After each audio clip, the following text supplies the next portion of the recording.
Well, we have what we think is a fairly extraordinary story tonight. It's a story about a little boy who wasn't ashamed to publicly help a homeless man. And the little boy's mom says she will never, ever forget what she witnessed.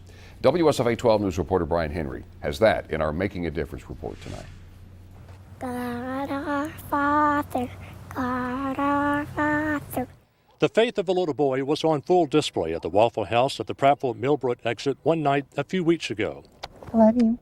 It's the story of 5-year-old Josiah Duncan and his mom, Ava Falk. There was a man standing inside that was real dirty and had his bag. Josiah was so troubled by the man's appearance, he peppered his mom with questions and more questions. And I said, well, because he's homeless.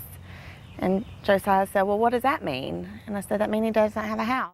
And apparently not a friend to lean on. He didn't have no food. Josiah felt the urge to do something. He insisted on his mom buying the stranger a good meal. She obliged. But he came in and sat down, and nobody really waited on him. He just kind of sat there. And Josiah jumped up and asked him if he needed a menu because he couldn't order without one. Instead of ordering a cheap hamburger, the homeless man got the works. He said, well, can I have bacon? I said, you can have as much bacon on your hamburger as you want. But before the man could take the first bite, Josiah insisted on something else. I wanted to say the blessing with him.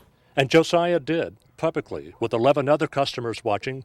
Josiah sang it as loud as his little voice could muster. Thank you for our blessings. Thank you for our blessings. And that man just cried, and everybody else in Waffle House was crying. The man ate his meal and went on his way.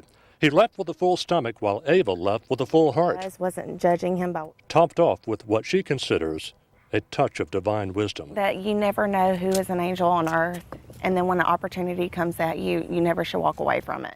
A little boy saw a need Oh, man. and met it face to face. Oh, man. In Prattville, Bryan Henry, WSFA 12 News.